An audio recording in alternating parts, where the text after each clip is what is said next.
आप जानते ये वचन जब मुझे बोले जाते थे आज से 16 साल 15 साल पहले, यीशु मसीह के प्रेम के कारण मैं आमीन तो बोलता था, लेकिन मुझे दिल से यकीन नहीं था कि मेरी इतनी बड़ी प्रॉब्लम्स भी सारी खत्म हो जाएंगी। लेकिन बाइबल कहती वो शक जो दिमाग में हो वो पाप नहीं।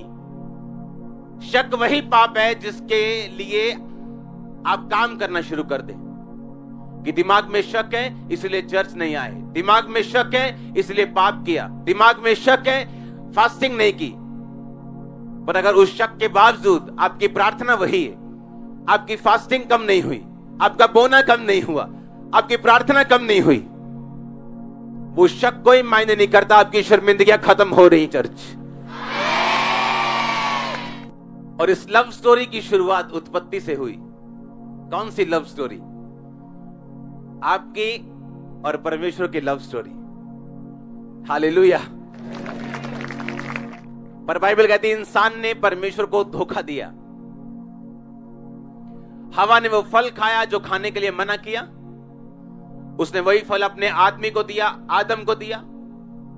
परमेश्वर आया और उसी तरह रोज की तरह बोला कि आदम तू कहां है, लेकिन आदम पाप कर चुका था और छुप गया। कहता परमेश्वर मैं छुप गया था, मैं नंगा था। परमेश्वर ने कहा किसने बताया तू नंगा है? क्या तूने वो फल खाया जो मैंने खाने के लिए मना किया था? हाँ, मैंने वो फल खाया क्योंकि वो औरत जो तूने बनाई है उसने मुझे फल खाने को दिया और मैंने खाया। बाइबल कहती परमेश्वर ने उनको श्रापित किया, शैतान को श्रापित किया। पहले सांप के पैर हुआ करते थे, परमेश्वर ने उसके पैर खत्म किए और उसको श्रापित किया, वो पेट के बल चला करेगा और मिट्टी चाटेगा। आदम को श्रापित किया कि तुम माथे के पसीने की रोटी खाएगा। औरत को श्रापित किया। और फिर क्या किया परमेश्वर ने? उसके लिए हम पढ़ेंगे उत्पत्ति। आप उत्पत्ति का 3 बाब पूरा पढ़ेंगे, लेकिन मैं सिर्फ 21 आयत को पढ़ूंगा। और यहोवा परमेश्वर ने आदम और उसकी पत्नी के लिए चमड़े के अंग रखे बनाकर उनको पहना दिए। जब उन दोनों ने पाप किया और परमेश्वर ने उस पाप की सजा दी, लेकिन परमेश्वर ने उनकी शर्मिंदगी को दूर किया और बाइबल कहती है उन्हें चमड़े के अंग रखे बनाकर पहना दिए, क्योंकि वो नंगे थे। बाइबल कहती है और अपने पत्तों से अपना नंगापन वो ढकना चाहते थे। पुराने टाइम में जब एक कोढ़ी को कोढ़ होता था, एक व्यक्ति को कोढ़ होता था, तो उसकी कंडीशन होती थी, उनको आम पब्लिक से बाहर निकाल दिया जाता था।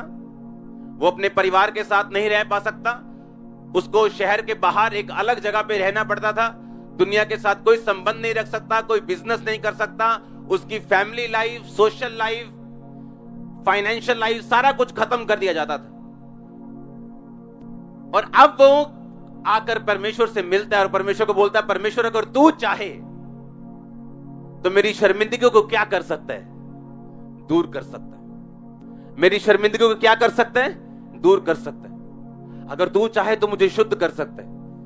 वो शुद्धता, वो चंगाई सिर्फ उसकी शरीर की नहीं थी, वो अपनी पत्नी के पास दोबारा जा सकता था। अगर शादीशुदा नहीं था तो अपनी मां के पास दोबारा जा सकता था, अपने बाप से दोबारा मिल सकता था, अपने बिजनेस को, अपनी जॉब को दोबारा कर सकता था। जो समाज से उसको रिजेक्शन मिली, उस समाज में वो दोबारा जाकर अपनी इज्जत भरी जिंदगी जी सकता था। यही शैतान का काम है, वो आपको शर्मिंदा करने के लिए आता है, आपको शर्मिंदा करने के लिए आता है।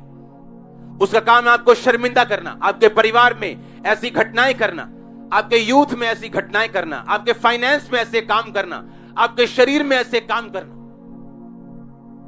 कि आप जवान हैं लेकिन आपका आधा टाइम हॉस्पिटल्स में गुजर रहा है।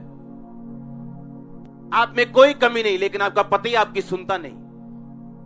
आप में कोई कमी नहीं लेकिन आपकी पत्नी आपके साथ नहीं। आप ज्यादा इंटेलिजेंट है अपने फेलो ब्रदर से, अपने दोस्तों से, लेकिन आप नाकामयाब है। आपकी कोई कमी नहीं, आप बड़े दिल के अच्छे हैं लेकिन आपको रिजेक्शन मिल रही, बार बार आपको रिजेक्ट किया जा रहा है, क्योंकि ये शैतान का काम है। उस कोढ़ी ने कहा परमेश्वर अगर तू चाहे तो मेरी शर्मिंदगी दूर कर सकता है, अगर तू चाहे तो मेरे फाइनेंस की शर्मिंदगी दूर कर सकता है, मेरे शरीर की शर्मिंदगी दूर कर सकता है, मेरे परिवार की शर्मिंदगी दूर कर सकता है, मेरी इमोशनल स्ट्रेस को खत्म कर सकता है। अगर तू चाहे तो मुझे शुद्ध कर सकता है। प्रभु यीशु मसीह ने उसे याद करवाया होगा कि ये दूर शर्मिंदगी करने का काम तो हम शुरू से करते आ रहे हैं। जब आदम और हवा ने पाप किया, मैंने उनको सजा तो दी, लेकिन उनकी शर्मिंदगी को मैंने खत्म किया। बाइबल कहती है यहोवा परमेश्वर ने चमड़े के अंग रखे बनाकर उनको पहना दिए। वो चमड़े के अंग रखे कहां से आए? क्योंकि बाइबल कहती जगत की उत्पत्ति में ही यीशु मसीह को कुर्बान कर दिया गया, एक मेमना कुर्बान कर दिया गया, और उसी मेमने को कुर्बान करके परमेश्वर ने उसके अंग रखे, उसके चमड़े के जो कपड़े थे वो आदम और हवा को पहनाए थे। परमेश्वर ने एक मैसेज दिया था कि यीशु मसीह कुर्बान होगा और तुम्हारी शर्मिंदगी को वो खत्म करेगा। वो शर्मिंदगी जो पाप की वजह से है। आज लोगों को पता नहीं है उनके घर में शर्मिंदगी क्यों है। उनको लगता है उनका बेटा बिगड़ा हुआ है, उन्हें लगता है उनकी बेटी के कारण उनके घर में शर्मिंदगी है। लेकिन बाइबल कहती शर्मिंदगी की शुरुआत आपके अपने पाप से हुई, आपके बेटे के पाप से या आपकी बेटी के पाप से नहीं। आप पाप में बिगड़े तो आपका घराना पीछे पीछे उसके असर में बिगड़ा, आपका फाइनेंस बिगड़ा, आपकी सेहत बिगड़ी, आपकी लाइफ बिगड़ी, आपकी सब कुछ वो आपके साथ जो जुड़ा हुआ था वो बिगड़ गया।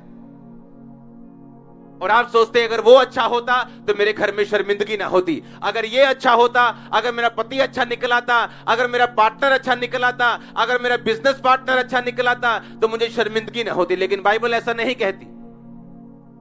बाइबल कहती आदम और हवा के पाप के कारण उन्हें शर्मिंदगी सहनी पड़ी और उन्होंने परमेश्वर को बोला परमेश्वर हम शर्मिंदा हैं, हम तेरे सामने नहीं आ सकते, हम नंगे हैं। परमेश्वर ने उनको पाप का असर उनको दिया, उनको सजा दी, लेकिन बाद में यह भी किया कि यीशु मसीह को कुर्बान किया, एक मेमना कुर्बान किया और उसके कपड़े उसको पहनाकर उसकी शर्मिंदगी को ढक दिया।